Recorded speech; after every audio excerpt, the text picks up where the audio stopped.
दो पत्ते। बहुत समय पहले की बात है। गंगा नदी के किनारे एक पीपल का पेड़ था। पहाड़ों से निकलती गंगा पूरे वेग से बह रही थी। अचानक पेड़ से दो पत्ते नदी में गिर गए। एक पत्ता आड़ा गिरा, मतलब थोड़ा तिरछा, और एक पत्ता सीधा। जो पत्ता आड़ा गिरा था वो जिद पे अड़ गया। कहने लगा, आज चाहे जो हो जाए, मैं इस नदी को रोक के ही रहूंगा। चाहे मेरी जान ही क्यों ना चली जाए, मैं इसे आगे नहीं बढ़ने दूंगा।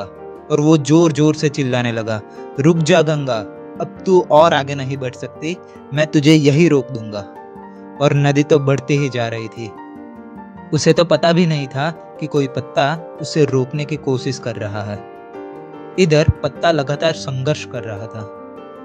वह नहीं जानता था कि बिना लड़े वो वही पहुंचेगा जहां लड़कर, थककर और हारकर पहुंचेगा।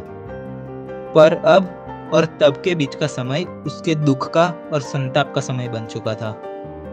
वही दूसरा पत्ता जो सीधा गिरा था, वो तो नदी के प्रवाह के साथ बड़े मजे से बहता चला जा रहा था। वो बोला, चल गंगा, आज मैं तुझे तेरे गंतव्य तक पहुंचा कर ही दम लूंगा। चाहे जो हो जाए, आज मैं तेरे मार्ग में कोई बाधा नहीं आने दूंगा। तुझे सागर तक पहुंचा के ही मानूंगा। नदी को इस पत्ते का भी कुछ पता नहीं था। वो तो अपनी धुन में ही सागर की ओर बढ़ती जा रही है। पर पत्ता अवश्य आनंदित है। वो वही समझ रहा है कि वही नदी को सागर तक ले जा रहा है। आड़े पत्ते की तरह सीधा पत्ता भी नहीं जानता कि चाहे वह नदी का साथ दे या ना दे, नदी तो वही पहुंचेगी जहां उसे पहुंचना है। पर अब और तब के बीच का समय उसके सुख का और आनंद का समय बन चुका था। जो पत्ता नदी से लड़ रहा है, उसे रोक रहा है, उसकी जीत का कोई उपाय संभव नहीं। और जो पत्ता नदी को बहाया जा रहा है, उसकी हार का कोई उपाय संभव नहीं।